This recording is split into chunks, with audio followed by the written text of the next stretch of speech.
Is off. There it goes. It's January 30th, 2018. This is WDYTA. I'm Gavin Valentine. I'm Alan Panicle. Tonight we're talking about Stranger Things, like 3 months late. Also, I did my hair for the occasion. Yes, you did that. All right, Alan. So what do you think about Stranger Things? So I know both of us have a mixed bag of opinions regarding this. I actually really enjoyed season 1, and I feel like it's. I think part of it is because it kind of pulls on those heartstrings of my childhood, right? Basically, right. And season 2, there's parts of it where I was like, "This is really good," and then there's parts of it where I was like, "This is really stupid." And I think it's because I felt like they only had 1 year to make. They had plenty of time, but they rushed it to get it done before next October, basically. Yeah, right? yeah, that's actually kind of a similar conclusion that I came to. Is that season 2 felt rushed?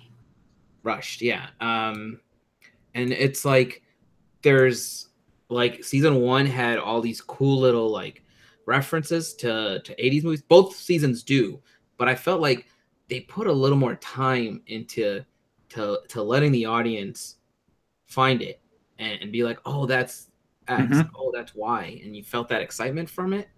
Yeah. And then season 2 tried to do the same thing, but they were like, well, we got to move past this because we have a whole story to tell. Right. So, it's funny because I started doing episode summaries in anticipation of talking about this tonight. And most of the season 1 episodes can be summed up in, 2 to 4 bullet points of like events. So like episode 1, scientist is attacked by unseen creature. Oh, spoilers. Sorry. If you haven't seen Stranger Things by now, right. Stop watching us for starters, but you've had plenty of time. Right. Scientist is attacked by unseen creature. Will vanishes. Joyce hears Will's voice through the phone, and then they find 11. That's episode 1 of season 1. So let's compare just real quick to episode 1 of season 2. It opens with Callie and her gang escaping the police. We see that she is number 8. Will has a vision of the Upside Down. Hopper investigates a blight on a pumpkin patch. Max is introduced. Nancy and Steve have dinner with Barb's family. Mike tries to contact 11. Will has another vision of the Mind Flayer. And then 11 is revealed to be hiding out with Hopper. Correct. That's all in episode 1. And I realize, like, at the end of season 1, there's a lot there that they need to wrap, sort of like bring you back in. And the characters are more splintered, right? So they have kind of their own storylines. But it's just so much in one episode that I'm like, guys, this is a lot of stuff. It's just a lot going on. They could have, yeah. I mean, the introduction of number 8, you said, of her in the beginning, and then that whole episode with her and 11 meeting up. Like, I understand that that's kind of like a filler episode they want to do because they wanted to. Are you talking about episode 7, season 2? Episode 7, season 2. Oh, man. That was probably the worst episode in my opinion. But I get what they were trying to do. They're trying to build it for season 3. I'm sure that character's coming back, but yeah, I just like when I saw season 2, the opening episode. I like that. Like initially, yes, you figured out that she's one of the people that probably got away, but it was just, I don't know. I was sitting there like, what was the point of that? Well, the thing that's weird. I'm sorry, real quick. I also got excited because I thought this character now is going to be part of the rest of the season, right? Yeah. Well, right. So that was another thing I was going to talk about is, Kali set up at the beginning of the season as like, here's this new badass, and then we literally don't see her again until episode 7. And I feel like it was supposed to be similar to the mystery in season 1 about whether or not Will is still alive. Right. And it just doesn't work. There's no clues. There's no nothing. I mean, I guess maybe that wasn't what they were going for, but I'm looking at like season 1 is tight, concise, great television. And I love that in season 1, the first time you watch it, you're questioning Joyce's sanity. You know, she's hearing Will's voice on the phone. She's having these visions. She's delusional. Like they find Will's body, and as in the audience, we're like, is that actually Will's body? Like that totally could be Will's body. Where are they going to go with this? And then, you know, the next episode they find out that it's a fake body, but they still give you those moments of what is happening, you know. And then season 2, that cat's out of the bag, right? So it feels like and I know that the Duffer Brothers were saying things in interviews like they wanted season 2 to just be season 1 again, but bigger. And I feel like anytime that's your goal, you're gonna run into problems. Yeah, like they should have just done another like what's the word I'm looking for? Like one like this is the plot, stick to that. This is it, easy peasy. Like almost make it like episodic versus trying to make it like a full on. Let's try to compile it all into one whole season, right? Yeah. Like they're focusing again on that lab, which I thought was kind of cool, except that doesn't go anywhere. Like right. You've got this awesome like mystery lab of scientists that, you know, kind of has like an X-Files feel to it. Well, it kind of goes right back to where they were in season 1. And ultimately, season 2 concludes with basically the same thing that happened in season 1, which was 11 comes in, performs some Deus Ex Machina, and saves the day. So it didn't bother me in season 1 because it felt like there was a price to pay, right? Where she ends up destroying herself to destroy the Demogorgon, and like the stakes were a lot lower. And I feel like, I mean, I didn't think they were lower. There were a bunch of demons running all around the town. Well, right, but season 2, it's like we're saving the world, right? It's not we're saving our best friend. Okay, right. I get what you're saying. And I think this is really a problem of and it's sort of a plague of superhero movies on modern storytelling is that the stakes always have to be huge, and I just don't think. I think it's just a terrible idea. I'm like, the stakes can be huge in a movie, but this is it's show. Not even that. Like I hate it when it's in a movie that way. I have no investment anymore because literally every movie that Marvel puts out, the world is in jeopardy, and it's always saving the world from faceless thing. But that's how the comic books are, yo. Okay, doesn't make the comic books good. Like whoa. That could be another discussion. Okay, all right. That could be another one. So the thing that I thought was so great about season 1 is like it kept it small. It focused on good storytelling. It developed some good characters. That was another thing that I thought was interesting too, because like moving into season 2, you know, season 1, you've got your main group of boys. You got Mike, you got Will, you got Dustin, and Lucas.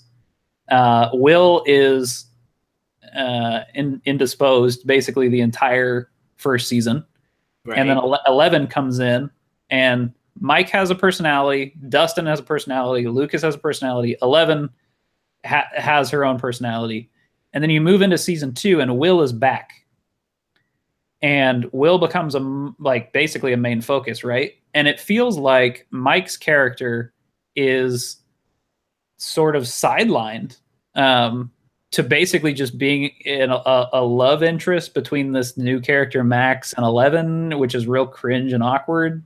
Right. And that, yeah, we could talk about those two characters too. Well, I think it's Will comes back and sort of fills he sort of takes over the role of being the main focus of this group of kids. And then 11 is sidelined and put in the cabin with Hopper, and you have Max come in. So Max takes sort of the interesting, like, okay, the female role of the group, I guess, and sort of splits 11's character in half. And the whole time I was thinking, why do we even need Max and her brother Billy? Like, why do these characters even exist? That's what I was going to say, like those, I thought they would have another subplot within the show for those two characters, and they don't. It's like, they totally don't. And I was also like, I don't know, for some reason, like, you know how he kept saying, this is your fault, blah, blah. The brother keeps blaming her, and I was like, is he even her brother? Is that, you know? Yeah, okay. So I had this idea of like how you could fix season 2. It's a little out there, but I think that if you took Billy, and you know how Satanic Panic was like a big deal in the 80s, right? Right. So you take the nostalgia of Satanic Panic and you sort of funnel that into Billy's character and have him sort of be this weird, like he's like, maybe he doesn't know what the Upside Down is, but he's into you know, what the mind flayer represents, and he like doesn't think it's real. He thinks it's cool to like be into it, but then he figures out it's real. Maybe he's the one that somehow like opens a portal to the upside down instead of having it be the scientist again, you know. And then maybe that's why he's acting like an asshole to his sister. He's acting like an asshole to her for some other purpose that they never really go into. No, they definitely go into it. It's his dad is like abusive, which is like basically exactly what you thought it was going to be, right? Anyway, like he's abusive towards her. Yeah, I get it, but I thought there's going to be something bigger there, and there, you know, I think they're all just characters created to fill the time. Right. So you end up splintering 11's character and putting her into splitting her into two characters, which is Max and 11. And it's like you couldn't come up with like a unique personality, or like I feel like they underdevelop 11, and then Max is also underdeveloped because they didn't know what to do with these girls. And then you top off the end of the season with probably one of the worst moments in the entire series, which is Mike and 11 kissing at the snowball. And it's super awkward. And when you hear about it afterward, the kids didn't even want to do it. The directors forced them into it. And I'm like, did they all share that opinion? That's messed up. If that's true, that is I heard only the girl who plays Max was the only one that had a problem with her kissing scene. Okay, well, if one of them had a problem, then that scene should not have happened. Right. That actress definitely had a problem with it. Yeah, I thought 11 was the one that had a problem. But maybe I'm talking my ass. So, at any rate, season 1, amazing. Let's talk about some of our favorite parts of season 1. You know, what do you remember as being some of your favorite stuff? I like the fact that they open up with a game of Dungeons and Dragons. Yeah, that was cool. That immediately, like, they started out immediately pulling on my like childhood and nostalgia strings from the very beginning. God. Yeah, I'm like, they're playing a game, like, and it wasn't like they're just sitting there playing. They're legit like talking, rolling dice. Yeah, and it's setting you up for what's coming, kind of too. Right. Like you figure out that like the characters that they're playing are pretty much the characters they are in the real world too, right? Mm-hmm. Like, they fight the Demigorgon, right? Like that's the beginning of season 1, right? So that was, I liked how they weren't subtle with their 80s references. I like the fact that they're fighting one thing, which is a Demigorgon, right? That's the main thing. You get introduced, like they took the time to explain things, which is what I liked about season 1, right? Without it sounding boring, I guess. Like, like they're talking about the upside down, and you're like, they didn't just like tell you it's another world, it's on this side, which is like what a horror movie would do, right? Right. They took the time to teach you that knowledge, I guess. I'm trying to remember if there was any scene that really jumped out at me. And I think that's the thing that I get from season 1 that I really appreciated was season 1 celebrates the 80s, but doesn't rely on you to necessarily catch all the references. And it's casual references without the wink and the nod, where there's a lot of current things that are being made that are very clearly using 80s nostalgia to just get you to like what they're doing. Mm-hmm. Meaning they have segments of whatever they're writing or whatever they're talking about that just sort of list 80s things as like, hey, you remember this? Yeah, did you like that thing? Yeah, well, guess what? You should like our thing too, because we liked that thing. At any rate. Nice. That's seriously what's going on, and it drives me freaking crazy. The thing that was interesting that I thought season 1 did really well is it captured the ability to be a pastiche, right? It celebrated its references. It's the opposite of a parody, right? Parody is one thing that like pokes fun at its references, right? And season 1 celebrated them without being derivative, and used it. I think the best way that they did this was they used the 80s references as how kids communicate, and sort of made its own like made their own language almost, an ability to communicate these things that are going on through the nostalgia, right? It's almost like season 1 can't exist without the nostalgia, but it would be really hard for it to exist without it. Right, but we can look at 80s nostalgia through the lens of Stranger Things and not necessarily have to know all of these references, right? So I think that's what makes season 1 so special to me. A part of it, anyway. The other part is that it's just concise and good storytelling, which I'm always appreciative of. So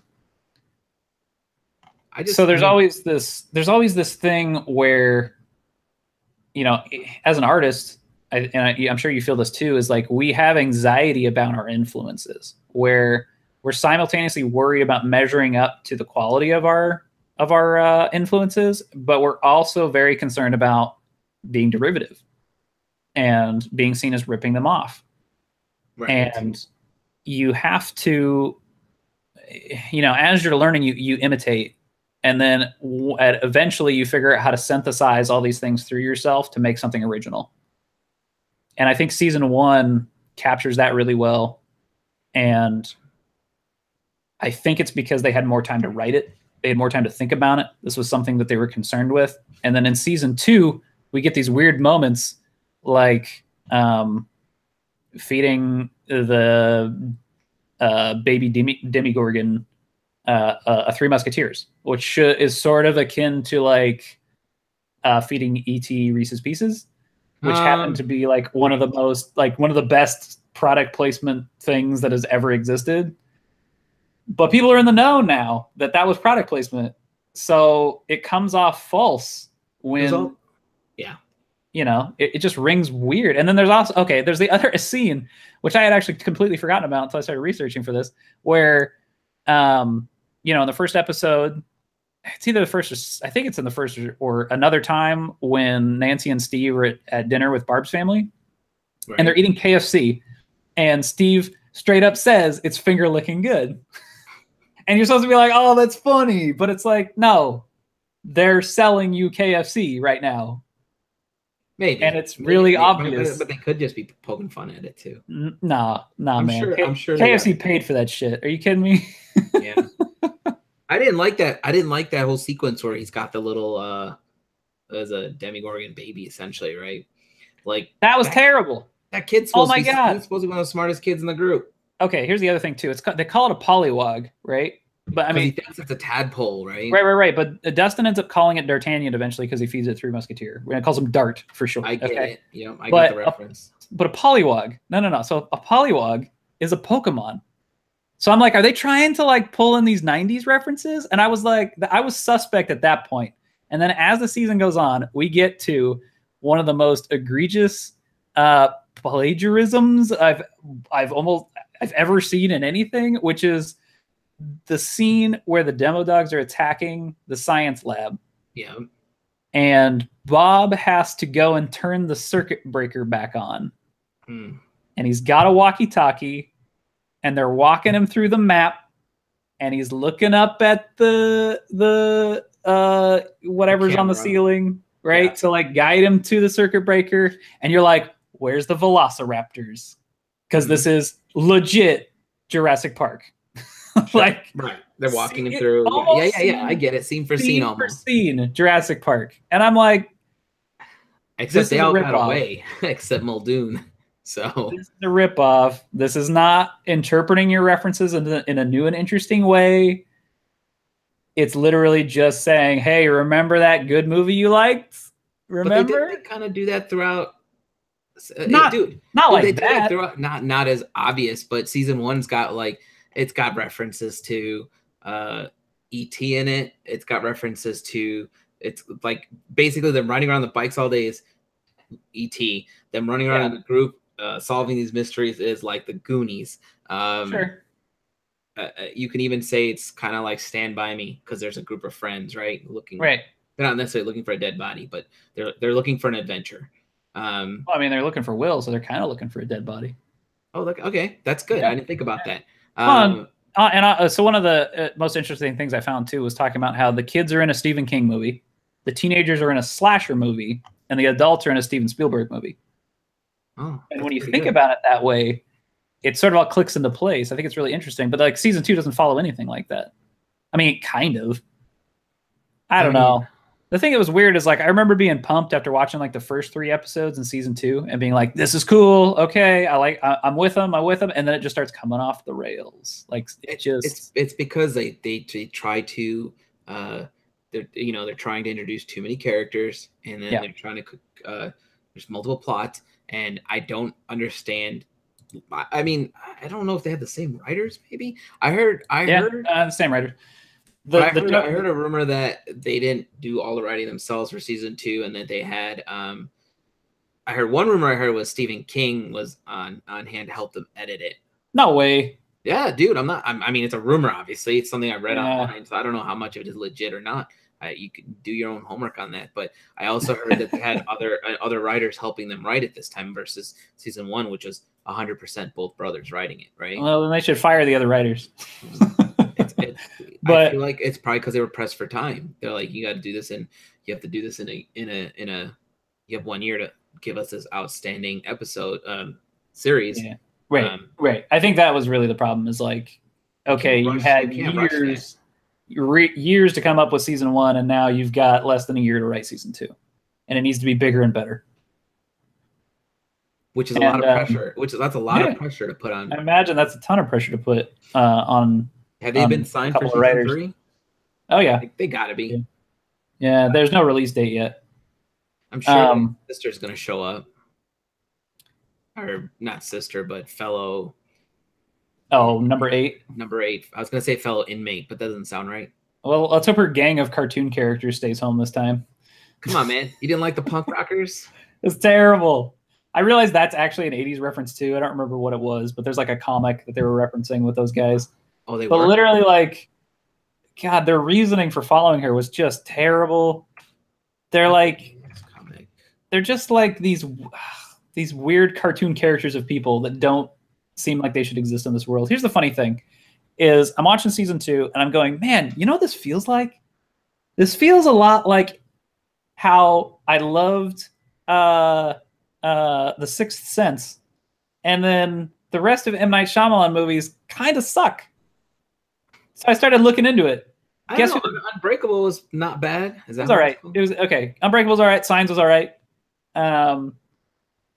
But guess who the Duffer Brothers are? Guess who their mentor is? Oh yeah, that's what it was. There was a they said that he helped him with some of this stuff too. There was a reference to, wasn't there a reference to one of his movies in there? Oh, sure. Yeah, there was definitely something that like stood out to me, and I wish I could remember what it was, but it was like, that feels like something Shyamalan would do. Yeah, that was something like that was in the series, because that was a subtle shout out to him for helping. I remember what it was that stood out was there's a joke somewhere in season 2 where they're like poking fun at the fact that somebody was calling him derivative or something, like they were like, oh yeah, you want to see derivative, and so they just go all freaking out with it, and I'm like, that is the biggest M. Night Shyamalan move. It reminded me of freaking Lady in the Water when like he's basically putting himself into the writer character who's in that movie, and then he writes about how his critics need to shut up or something. And I'm like, what is happening? What are you doing? Ugh. So, I mean, I'm pretty sure that's what it was. That they definitely had some direction from him on that. I don't know if he filmed any of it or helped write any of it, but he definitely gave him advice. Would not surprise me if he helped write some of the stuff.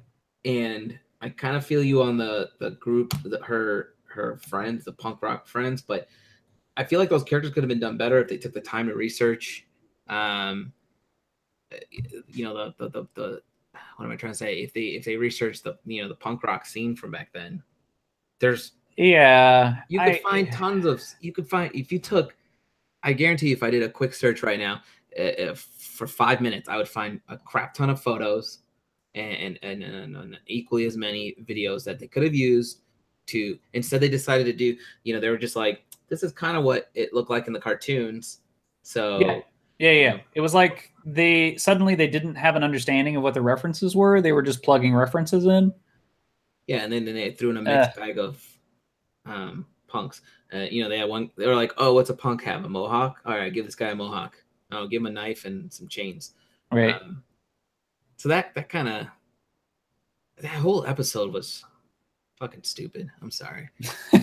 Like, sounds like a mean thing to say, but it was just. No, I remember they could have just used that episode in season 3. Just get rid of the episode. Like, I don't even know why it was there. They could have just put it in the next. Basically, season. it's like introduce the character and use it in the next season. Well, they were trying to like have 11 have her like Yoda moment, but all she taught her was how to lift a train. Channel your anger to make yourself more powerful or some shit, which then she uses to close the gate at the end of the season, which is the same thing she did at the end of season 1. But it could have just been like any like typical 80s movie where she figures out she has more powers than she knew about, right? She didn't need a lesson in it. So, okay. Here's what learning. Here's the thing that is interesting in season 1. So in season 1, we go through thinking that Will is dead up until, let me see here. So episode 1, Will vanishes. We don't hear about him in episode 2. I mean, nothing really new. Episode 3, they find his body, which we think is, oh shit, he could actually be dead. Like, right. Did this show just kill a kid? Because that's crazy. But they did technically kill a kid. Right. And then episode 4, we find out that Will's body is fake at the end of the episode. So we go through 4 full episodes before we realize that Will is before it's confirmed that Will is still alive. There's a lot of suspicion. Talking through a walkie-talkie, all this stuff, which the walkie-talkie thing I thought was really interesting. I think it's a nod to Silent Hill. And so is the way that the Upside Down looks with the ash like falling from the sky. I'm like, yeah, that I got Silent Hill, but Silent Hill written all over. Where does the walkie-talkie come into play in Silent Hill? I don't get your reference there. So the very Silent Hill 1, you get into the town, you find the cafe. In the cafe, there is a walkie-talkie that you pick up, and it makes static noises when you get close to the bad guys. That's right. And you're talking about the original one, though. Silent Hill 1, yeah. Okay. Which, I mean, we could have a whole nother episode about Silent Hill and how it was how you a game that game and just gave up and then made me play it for 10 minutes and scare the bejesus out of myself. That was Resident Evil. Oh, my bad. oh yeah. Either way, talk about shock therapy. Just because you're a weenie doesn't mean you get to forget the names. Hey man, you didn't even finish the game, all right? Yeah, because it was bad. Okay. I'm just gonna be the guy who says everything's bad. I don't know, man. If you shotgun somebody in the face, I expect them to die, not keep chasing me. That's not how Resident Evil works. Yeah, so I sorted it out. So where was I? It references Silent Hill. I get it. Right. Okay. So never mind. Silent Hill. We'll talk about later. Anyway, we go through 4 episodes of not knowing that Will is, and not knowing if Will is dead or alive, and then at the end of season 1, they kill 11, right? She destroys herself in the process of defeating the Demigorgon. There's real stakes here. We have this character we like, we're invested in her, we want to see her succeed. She destroys herself. She sacrifices herself in a moment of heroism to stop this thing from killing her friends, right? It's not even like, oh, the world is at stake necessarily. I mean, there's sort of the implication that might be a possibility, but it's really like the Demigorgon's right there. It's going to eat her friends. She sacrifices herself to stop it. Right. All of that is immediately removed when you start season 2 with 11 being revealed to be hiding out with Hopper. Well, they kind of reveal her to be alive at the end of 1. Do they? Yeah, remember he goes into okay. He leaves. They give you the same little thing where, maybe same thing they did with Will, right? There's little maybes here and there. She might still be alive because Hopper's leaving Eggos in that box in the woods. You're right. I mean, they leave you with 2 things that 2 potential things that are about to happen. They leave you with her potentially being alive because he's leaving the Eggos, and then Will fucking upchucking one of the things, the slug, right? Which ends up being like D'Artagnan, right? Yeah. It's growing, and it's like, dude, please tell somebody you're throwing up these beasts. That was another thing that was weird too, was that Dustin's sort of affection for this thing that is like clearly from the Upside Down, And it's like, does this thing have some kind of mind control powers? Because I thought that might be interesting. Like maybe that would be interesting if that was the case, because he was being a little too. He's being like way too nonchalant about this thing. Like you literally just last year saw this thing that almost ate you, and now you're like, "Oh, it's a cute little slug. I think I'm gonna feed like, 3 musketeers." It's like, dude, this thing just ate your cat. Right. And you're just gonna be like, I'll just keep it in this cage till I get back. Well, I think that was probably the moment when you realized that keeping it around was a bad idea. But then we find out later that if you just feed it to 3 musketeers, it'll leave you alone. That's just because he had an affinity toward 3 musketeers, because he ate it as a baby. Just saying. That thing ain't gonna remember that. It might seem pretty intelligent. It's hungry for flesh. They need not him, chocolate and nougat. I'm gonna let 4 kids run past it. Hungry for some dust and nougat.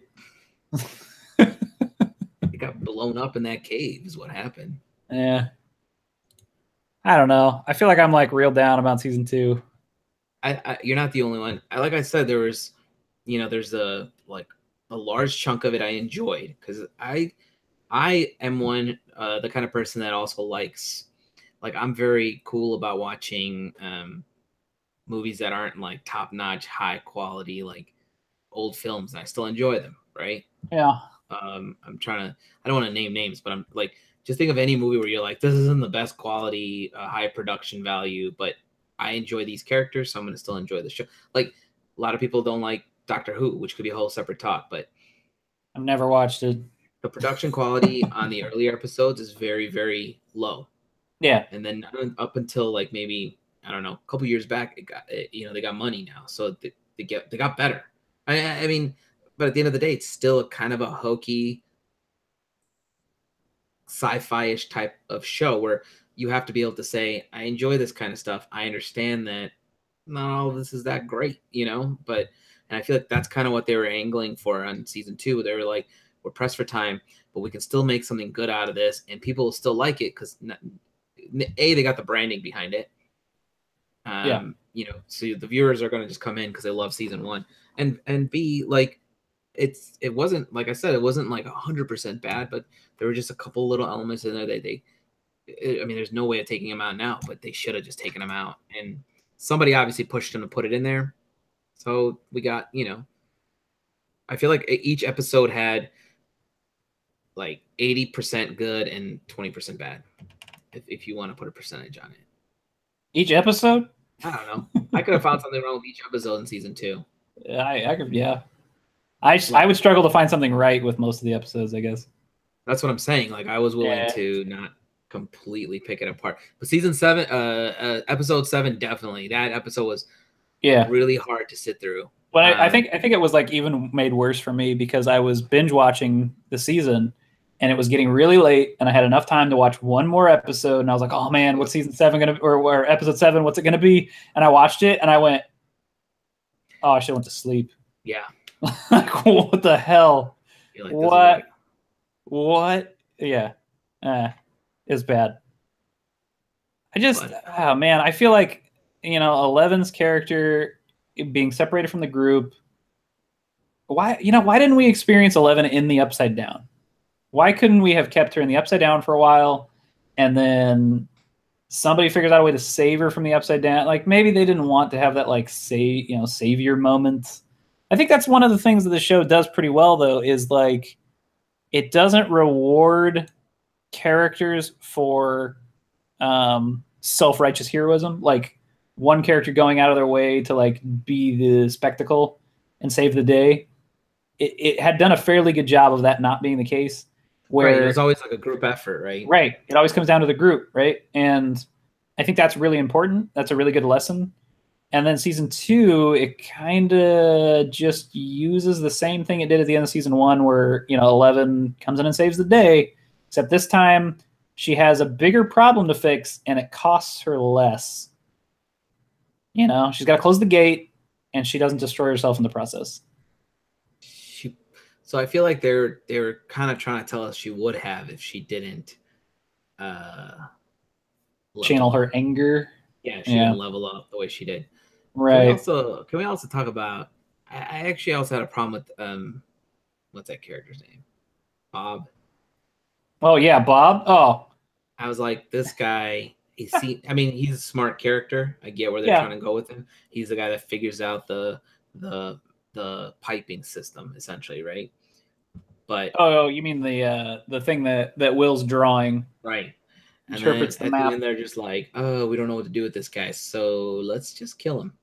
Right. Well, not only that, well, then kill him really dumb because it's like he just like stops running at the end for some reason, Yeah, and then I they was just like, eat dude, him. why did you stop to stare at her? You can stare at her as you're running. Keep Right. running. Yeah. And then they tried to like switch on the marketing machine that was Barb Never Forget, you know? You know how that was like a big deal after season 1? I saw tons of people at Comic Cons that are like wearing Never Oh, Forget really? Barb shirts or whatever. Yeah, because like season 1 sort of like leaves you hanging with like, oh, what happened to Barb? Do we just kind of forget about her? And then they try to wrap that up at the beginning of season 2, and then it tries to be like, but what about Bob? And they so are, clearly like are just people set it up. wearing Never Forget Bob shirts? Well, like people trying to sell them. I mean, you don't go to the other side when you die. You're dead. Yeah, unless you're 11, then you just go to the Um, upside down. well, I don't think she died. She essentially, Yeah, I think she to force them both back into the upside down forced again. them both back in. Yeah, I exactly. don't know. I mean, that was weird. You got your own like set of rules for this show, I guess, and you got to follow them. Well, it's But they science did, fiction. yeah, That's science yeah. fiction work. I guess it's loose science fiction. Well, that's the great part about science fiction. You can add a extra spin onto it and do something with it. I don't know. I appreciate writers that set up a world with rules and they stick to their rules. And I think there's places where they can bend and break them. Like the 11 sort of like, not really destroying herself but ending up in the upside down, I think is a pretty good example of having a set of rules and then bending them in a way that's still believable. I don't know. But okay, good thing about season 2. I feel like we've been shitting on a lot. Will's performance in season 2 is outstanding. Yeah, they finally gave that actor a chance to. There were like legit times where I'm like, oh my god, like that kid looks so messed up. He did such a good job of like just seeming like he's being possessed by this thing, getting real into like, I mean, he basically had the perform like if they're gonna remake an Exorcist movie, cast this kid. You know what I mean? Yep. I don't know if I want to see him do it again, but you know what I mean. Like he pulled that off in a very convincing way, and maybe that's one of the reasons why he ended up upstaging Mike. Is like Mike didn't have a lot to do in this season. No, but he played his character well, right? He was kind of a control freak. I don't know. He didn't really do much. He was the one that was constantly telling Max to get out of there, right? And she's not part of the group, and telling them all what they had to do. And Right, because he was all again. If you got rid of Max, then Mike doesn't really have anything to do. Our character is there to cause that conflict between the boys. And it's like forced flirty conflicts between Mike, Max, and 11. Like there's this weird forced love triangle thing going on. Oh, and then Lucas, I guess too. Isn't Lucas into Max at some point? Which, I mean, okay, that feels a little bit like childhood, I guess. Right. And that's the whole point. Like she's there to like shake things up between them all for a little bit. I also liked how sorry, as I was watching, I got the feed going on the corner here, and your face started moving. I'm like, is he talking? Because I don't hear. Yeah, you can't watch the feed and watch the webcam. It's a really tiny screen right here in the corner. I was gonna say I like how they introduced a couple more like locations that are more 80s based, like the arcade. I thought was kind of cool. Yeah, I mean that was like the hangout in the 80s, right? That was like where I spent a lot of time. If they had sprinkled in a comic book store in there, it would have been amazing. Do they? No. Yeah, good point. And I like, I mean, I don't know, her character. So coming back to Maxie, and her character causes conflict right from the get-go. So video games, and then between the boys, and then between her own brother, if that guy was her brother, and herself, right? And then between 11 and herself, and what's his name? Right. I can't remember that kid's name. The leader of the group. Mike. Mike, yeah. Mike would be what, the paladin? I guess. I don't know. So, I have to raise some interesting questions about the greater meaning behind some of the stuff and the way that this show is written. Is Stranger Things anti-science? I don't think so. I mean, because we're casting this laboratory and these scientists as the bad guys. And I think in season 1 they made them seem like this evil corporation, but in season 2 I felt like they're trying to make them seem like they're trying to fix their mistakes. right. Yeah, the thing that I worry about is like this idea that smart people die, right? Science smart people die, and brute force saves the day. And when you're setting a precedent like that, I worry about what you're teaching people, that they can't trust science because they don't understand it. I don't want to get preachy about it, but I worry that this is reinforcing an actual problem that comes up in a lot of, I mean, this is an 80s problem too. That's what I was saying. That's like a typical in 80s films, all sorts of science that we see is always a clusterfuck. Right. It's a clusterfuck. It's to be feared. The heroes are, machismo, right? rippled muscled you're men. supposed to be afraid of science. It's going to have some comedic value, and then the main characters and the heroes are the ones that always, like you said, they use some form of brute force, or somehow they seem smarter, and they figure out, oh, it's not this. This is what you need to do. I mean, think of like. Yeah, I mean, you could pick any 80s movie and we can literally make the scientists look like idiots.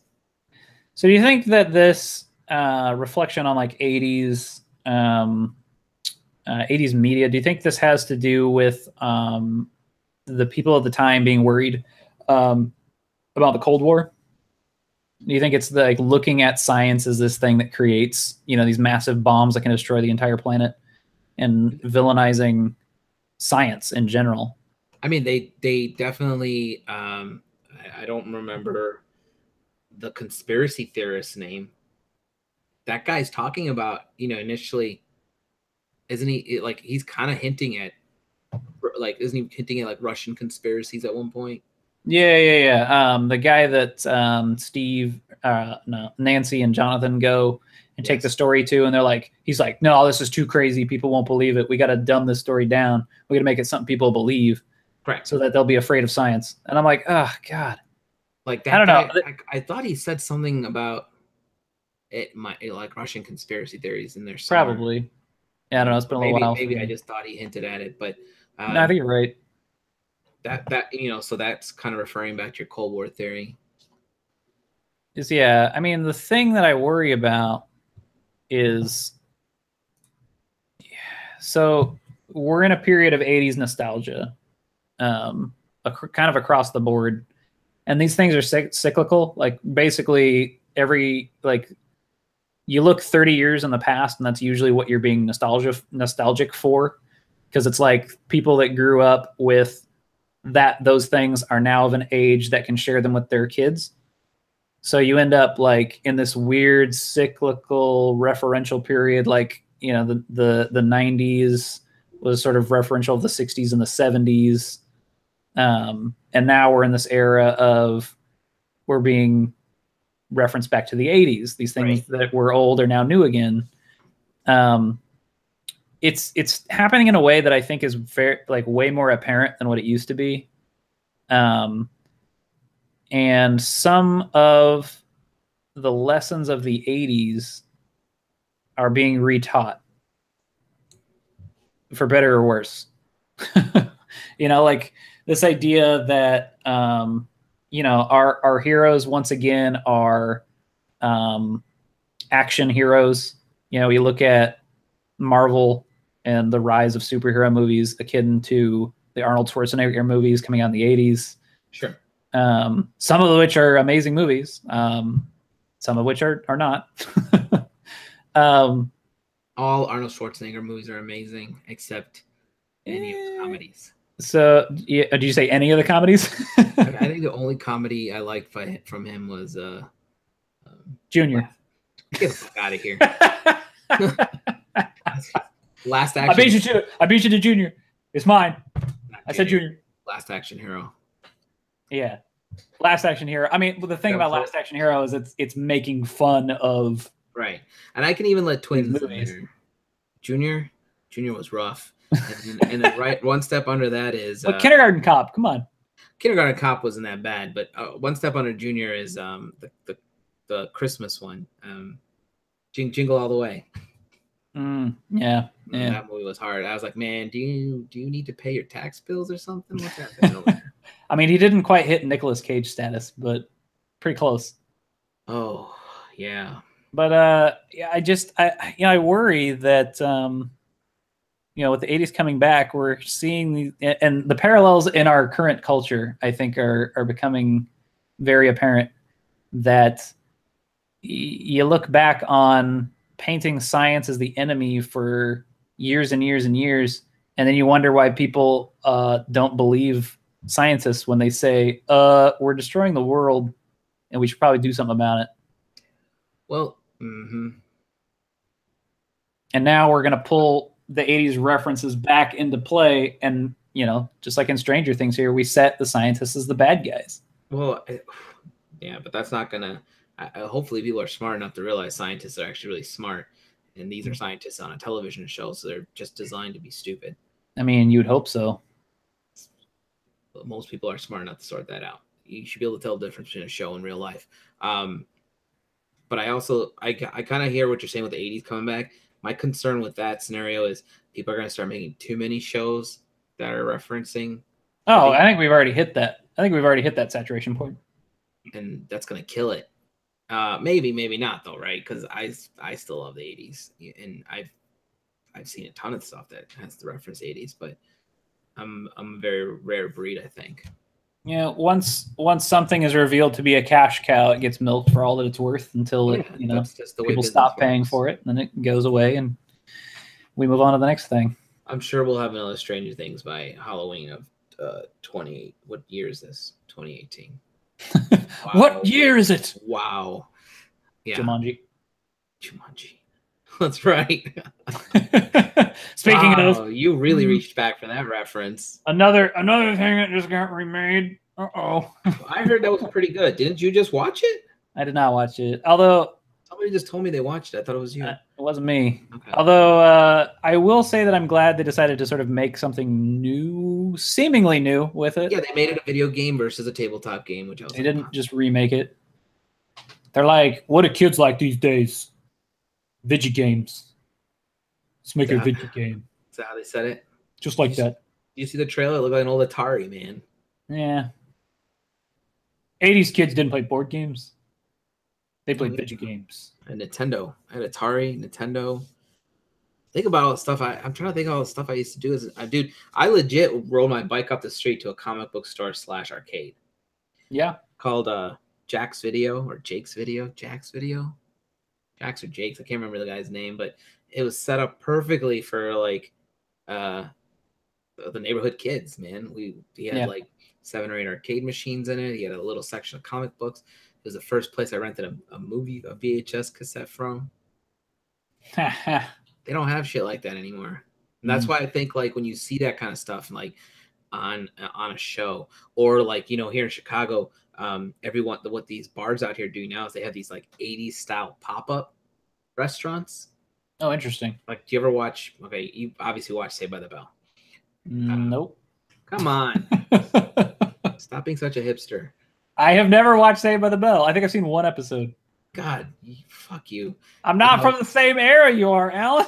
I get it, but you had to have seen at least a couple episodes. Either way, there's a place in there that they eat at called the Max, and this place here set up a restaurant that looked like the Max, and it like you couldn't even get in to eat. The line was like out the door and around the corner, and I was like, It's just a restaurant, Right. but it had that 80s theme. And what they did Well, by like, doing, they actually did a Stranger Things bar out here. yeah. Well, we're And having a lot of barcades come back. yeah, I love the barcades. It's just some bars follow the like. So we have a bar out here that has a token system. Hmm. So you put in $1, you get 5 tokens, whatever. Yeah. But the problem with that bar is they own all their machines. So if one of the machines breaks, they don't repair them right away. But then there's another bar out here, 2 of them, that rent their machines. So a bunch of companies said we could rent out old school arcade machines. Yeah. So like if one machine breaks, by the next day they have a new machine in its spot. The company just takes it out, puts a new one in. And that place is basically, I like going there, and I'll take you guys there when you visit. But it's cool because as long as you're drinking, you play the games for free. Oh, I see. Right? Yeah, we used to have a nickel arcade over here that has some free games. You just had to pay admission to get in the door, and then you could play. And as long as someone's not being an asshole, it's a fun time for everyone. Yeah, I don't know, man. The beercade next to the comic book shop for me. I wonder if this is kind of a last hurrah for arcades. No, I don't know. I mean, I think it might be because consoles are getting more and more, and if you go to an arcade to play, you're not going to find new games there at all. I mean, there's a handful of new games, I guess. I saw, what was it? The newest is like what, Guitar Hero or something, right? Like, yeah, so there's like Dance Dance and Guitar Hero and all that. But I'm trying to think. I thought I saw a new fighting game. I think the new Capcom Street Fighters there. Yeah, maybe the Street Fighters and stuff. Yeah, but like, there's nothing compared to what you like. There's nothing compared to what I have on my Xbox behind me, right? Right. That's what I mean too. I think like, my generation. I mean, I'm not that much younger than you. Like what, 10 years maybe? Oh, shut up. What? How old are you? I'm 38. Called out. I'm 30, boy. All right. You said 10. Why'd you make me so old? All right, 8. Sorry. I just rounded up. But my generation has some nostalgia for arcades too. They were still around. The thing that's weird is like I was in the era where arcades started to become LAN gaming, where like we started getting these LAN cafes where you'd play Doom or Quake or and it was just basically a bunch of computers hooked together in a room. But even my generation, we moved from arcade to LAN to internet gaming. So I get this feeling that arcades are not going to be around. I think barcades are, maybe barcades will stick around, but I feel like the generation, like I feel like once the generation from the 80s and the 90s is older and doesn't really care anymore or dies off, like that's pretty much going to be it. It'll be all virtual reality. Yeah, maybe, probably. I don't know. I wouldn't trust drunk people with a VR headset. Right. So that would be an interesting thing, is to see another resurgence of arcade-like places based on VR. I think it's a possibility, but they've already become so cheap that people can just buy them and play with them in their house. You can buy a cabinet and then just drop a tower inside of it with some emulators, and you have a whole fucking arcade. Yeah. I guess that's a question though. Like, how much does it matter? Do we think we're losing something as a culture if we're losing arcades? I mean, maybe. It's kind of sad to see them go away. It would be like if comic book stores went away. Yeah, I mean, sad for you because you have nostalgia for it, but not necessarily sad for somebody who doesn't care. Sure. That's kind of what I mean. It's like, I think about playing Magic the Gathering, and I love playing Magic the Gathering face to face. I've played Magic online. It's not the same. I played Hearthstone. It's not the same. There's just first of all, there's way more dynamics to the game. It's like poker, right? When you're playing face to face, you can play your opponent. And I think arcades bring some of that to video games. And I think that, we are kind of losing something as arcades fade away. Until somebody figures out a better way to do that, because you can't set up a console in a bar. I mean, you can't. You can't set up a LAN. Well, even then, it's like people can just stay at home and play on the internet in their house. What's the point of going out somewhere and playing together when you can just get on a headset and the whole point is to socialize. But I get it. I don't know. So I mean, that's kind of a weird thing too, because like I've made friends on World of Warcraft that like I talk to outside of the game, you know, and I've only ever met them digitally. So that brings up another question: is like, what is socializing? You know, does it involve actually getting in a room with other people, or can we? I mean, I think it does. Yeah, I'm not trying to make an argument for the fact that knowing people on the internet makes up for knowing people in real life. I mean, we felt exactly that when we knew, you know, the One Fantastic Week community online, and then went to the workshop and met each other in real life, right, and everyone else there. It feels different, you know. But I don't know. How do we bring this back to Stranger Things? I don't know. I mean, that's kind of the point, right? Just get off on a tangent. But yeah, I guess we should have some closing thoughts for Stranger Things. I'm anticipating what they do with season 3. I am not all that optimistic that I'm going to like it, but I hope it's good. I feel like the only way, I mean, if they can basically take what they learned from 2, which was we try to put too much in it. Yeah. Water it back down to the level of 1, which is like focus on one subject. Yeah. Or 2, right? And 1 it was the Demogorgon, and 11. So, you know, that's enough for our brains to handle. And then if they're going to introduce the characters from, what is it, Chicago? I think she was in Chicago. Yeah, I think, yeah. If they're going to introduce those characters, do a little more research and make them look like they're fucking from the punk scene there. Also, give those characters a little more depth. You don't even have to bring her friends in. If you're just going to bring in, well, you know what? They're not going to do it without bringing her friends in. That's like her crew. Number 8's crew. But then I really hope they just trash those characters. They're not gonna. That's the thing. I feel like they created those characters for a main reason. Now, keep in mind at this point, she probably feels very betrayed, right? Yeah, I'm trying to remember that. She's probably gonna write something. That's probably gonna be like she's gonna show up. She's gonna be mad. She's gonna feel betrayed. Something crazy is gonna happen in town, and then they're gonna join forces and stop it.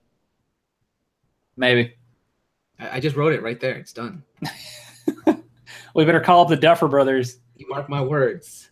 We'll just send them this video. M. Night Shyamalan Jr.'s on the phone. Wow. He's got an idea for season 3. I'd be like, please refer to our episode number 2 towards the tail end. Past conversation about our WDYTA episode 2. Past arcade conversation. Where we've solved all of your Stranger Things problems.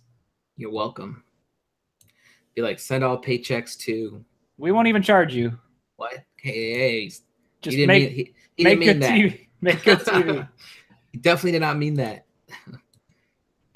Okay, so we were trying to end by talking about something you want.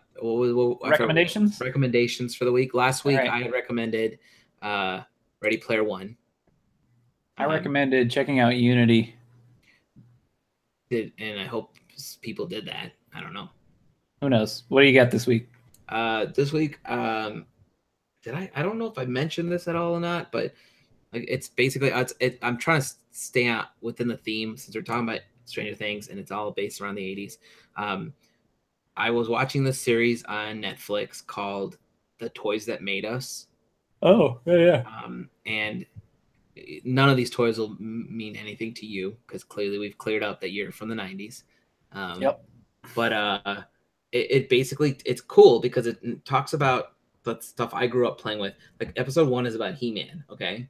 Mm-hmm. But it's not just like, oh no, I'm sorry. Episode 1 is Star Wars. It's basically, it's not just talking about the Star Wars toys. It's talking about the company that made them, which was Kenner. It talks about how Lucas fished around for different companies to make these toys, and Kenner was the one that came in with they technically came with the lowest bid, giving him the highest percentage. Like they took the least amount of money from those sales, and he made out like a bandit. So that's why they look like shit. Well, calm down. They're made in the 80s. They're fucking popular, dude. That's probably why they're small, though. You know, like GI Joes are huge. So that's what they Yeah. they talk about how like Kenner had a budget of X, and there's a point where like they talk about how they had to deal with like Lucas was making Empire, but they didn't know what it was called, they didn't know what was in it, so they come up with a whole line of series 2, which become like in the book they show these characters and these vehicles show up later in the books, and some of them just don't show up at all. They're just toys made to be toys. Oh, interesting. Star Wars just toys so in the Star Wars universe. Yeah, they were like, we need to make something in the Star Wars universe to sell. Lucas hasn't given us anything else, And then when Empire came out, they had all this extra stuff to make, and I mean, they showed Kenner's sales figures; they were like skyrocketing, right? And then like, and then how it like eventually gets sold to Hasbro, and then you get like remember when he did the special editions, and they just got all like kind of buff looking and stuff. So that's when they kind of fell apart, and they were losing money. But the series, it's only 4 episodes, I think. It's Star Wars, Barbie, He-Man, and I forget what the last one was, but they're all interesting because it talks about the process involved in not only in creating the idea, creating the toy, the branding, the marketing.